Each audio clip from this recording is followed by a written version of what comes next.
Hey everyone.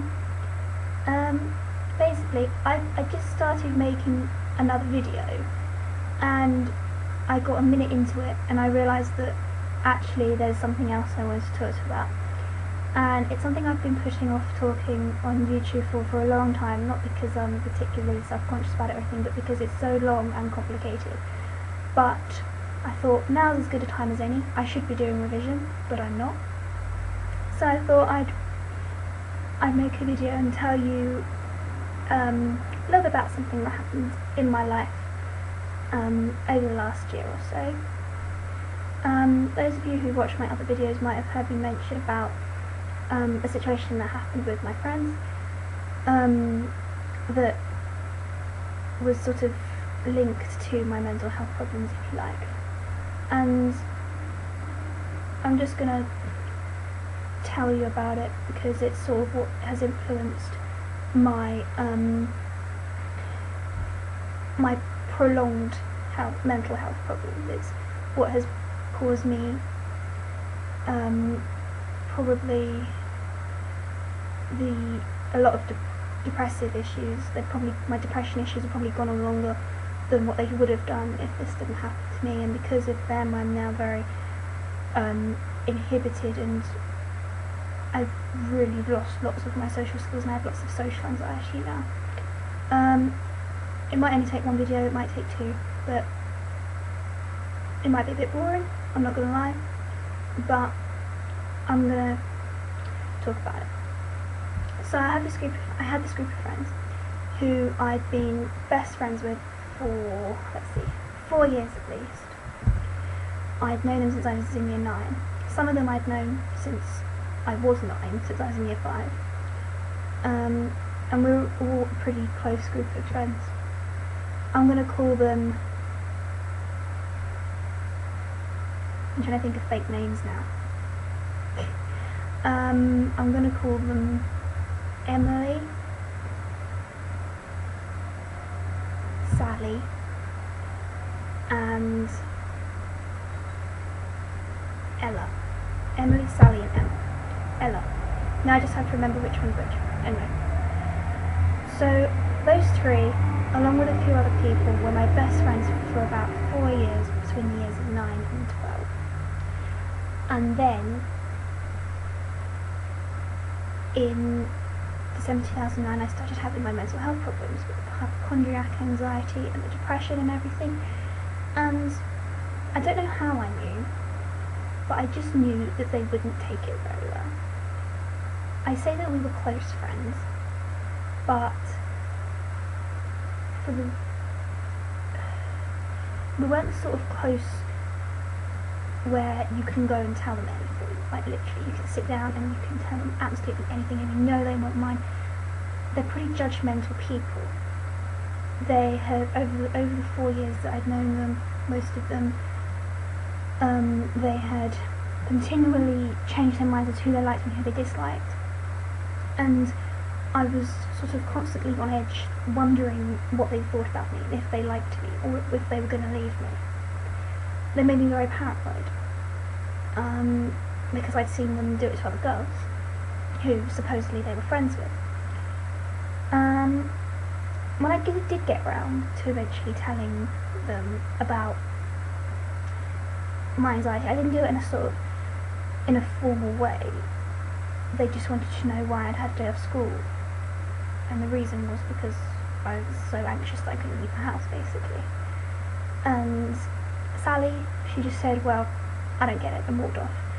I thought, alright, that's the sort of thing that she would do, so I wasn't too offended. In fact, I was just uncomfortable talking about it, so I just wanted to get out of there at that point. And really, nothing much was said between the time I told them and the next big event, which I'll get onto in a minute. They didn't speak to me about it, which I suppose at the time I was grateful for. And the only time I mentioned anything was if they asked me if I wanted to do something. I said I can't, I'm going to the doctors, which is what I used as therapy. When I was going to therapy, I said I was going to the doctors. And then, let me think. March last year, it's like over a year ago, that was when I was just starting to self-harm regularly. And one particular night, I was on Facebook, as I normally am, in the evenings, and you know that you can, like, if you answer a question about somebody, it used to post it on their wall, like, so-and-so have answered a question about you, and then it puts the question and their answer. Well, I think Sally had answered a question about me, and it was something along the lines of, does Josie ever do anything, what's the most crazy and wild thing that Josie's ever done? And her reply was, well, Josie doesn't do anything wild and crazy. Those weren't the exact words, it was a bit different from that, but basically I got offended at that. And bearing in mind, I was in an extremely terrible state of mind at that point, like really horribly fragile, very unsafe. I got angry, and I sent her a message. And in my message I basically explained, can't remember what I explained. I think I just told her that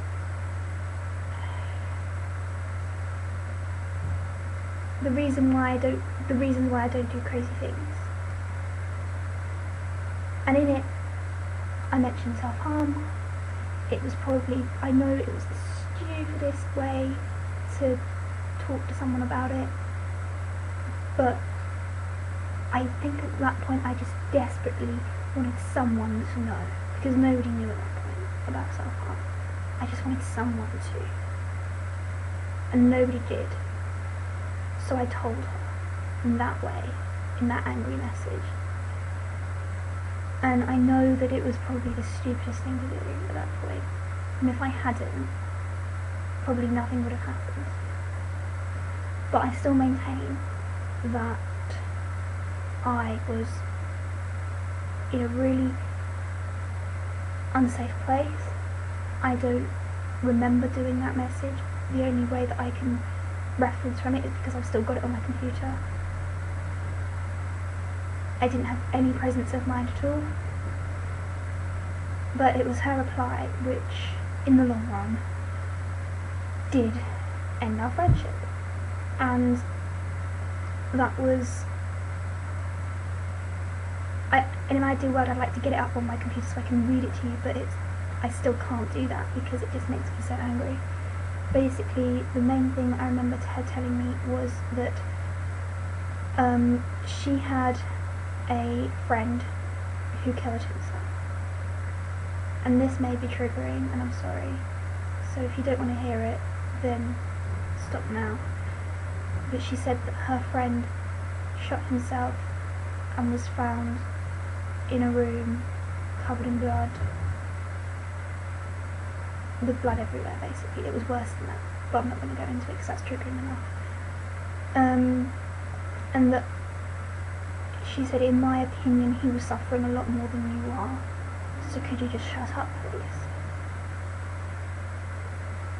I don't need to explain what I felt about that, because most people can probably know how I felt about that. And she just it was just so ignorant. She was talking about how I was rude to them and how I snap and how I just kept thinking, I'm fucking depressed. I'm sorry if I'm offending you by being a little bit cold-shouldery, but who wouldn't, you know? And it's not like they didn't know. So that was the first message. And I sent her a message back explaining why she'd been completely wrong. And she messaged back saying she apologised. But I couldn't forgive her after that for a very, very, very long time because it hurt me so badly. I couldn't eat that night. I couldn't sleep. You know, it sounds so ridiculous now, but at the time it was massive because this was the girl who had been my loyal, very, very best friend for about 4 years. And this message just had such a large impact on me. And I then had to somehow separate myself from her without separating myself from the rest of my group. And we didn't talk for about, well, we haven't talked since then, basically. I think, well, I didn't want to talk to her. I think she was too ashamed. And for about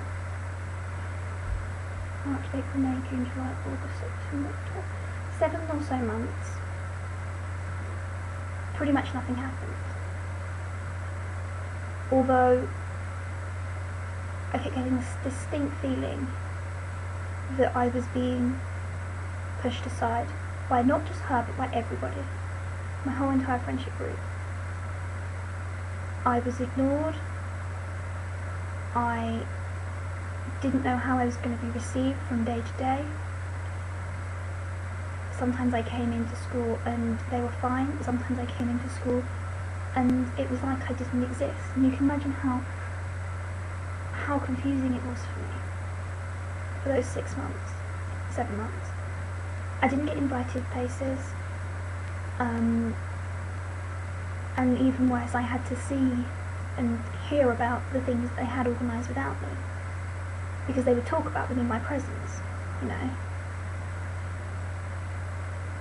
This video is getting long now. I'm going to stop now and tell you the rest of the story in another video.